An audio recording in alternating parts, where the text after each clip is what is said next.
রাতের আধারে কৃষকের ৪,০০০ আনারস গাছ কেটে ফেলেছে দুর্বৃত্তরা। ৩ বছর আগে ঋণ নিয়ে উৎপাদন করা এই ফসল কেটে ফেলায় আজ নিঃস্ব এই কৃষক।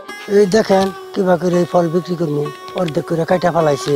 এই ফল বিক্রি করার কোনো আছে প্রসেসই নাই বিক্রি করা। আর মাত্র কটা দিন পরেই ক্ষেতের আনারস বিক্রি করতেন আনারস চাষি মোহাম্মদ ময়েজউদ্দিন। তবে সেই স্বপ্ন এখন ভেঙে চুরমার।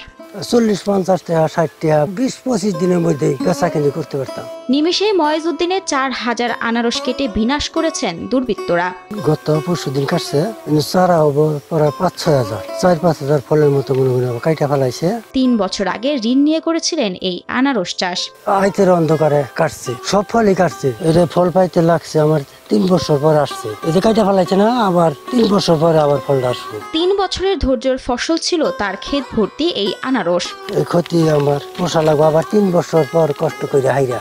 এই একটা চারা 3 বছর পরে গাইরা সার গোবর দিয়া এই 3 বছরের মাথায় একটা ফল আছে। এই ফলটা যদি আমার ভাই না খায়, ঋণ পাতি কইরা ব্যাংকের থেকে এই যে কাইটা হালাইছে। ঋণের টাকায় করা আনারস বাগান ক্ষতিগ্রস্ত হওয়ায় ঋণ পরিশোধ করা নিয়ে দুশ্চিন্তায় ময়েজউদ্দিন। মনে করেন 4-5 লাখ টাকা ঋণ পাতি আছে, আমার এই ক্ষতিটা কইরা ফেলাইলো। বুধবার সকালে স্থানীয়রা ক্ষেতের আনারস কাটা দেখতে পেয়ে ময়েজউদ্দিনকে খবর দেন। বাগানের এই অবস্থা দেখে ভেঙে পড়েন তিনি। তার সাথে কারো শত্রুতা নেই বলেও জানান এই কৃষক।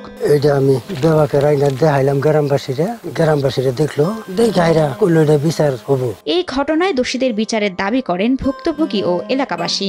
ওয়ালটন আবারও মিলিয়নিয়ার অফারে ওয়ালটন ফ্রিজ কিনে আপনিও হয়ে যেতে পারেন মিলিয়নিয়ার। কারাকার এটা তো আমাকে বলা হইতেছি না, এটা অশিক্ষিত খারাপ একবারে, তার জন্য ফাঁসি হয়ে গিয়া।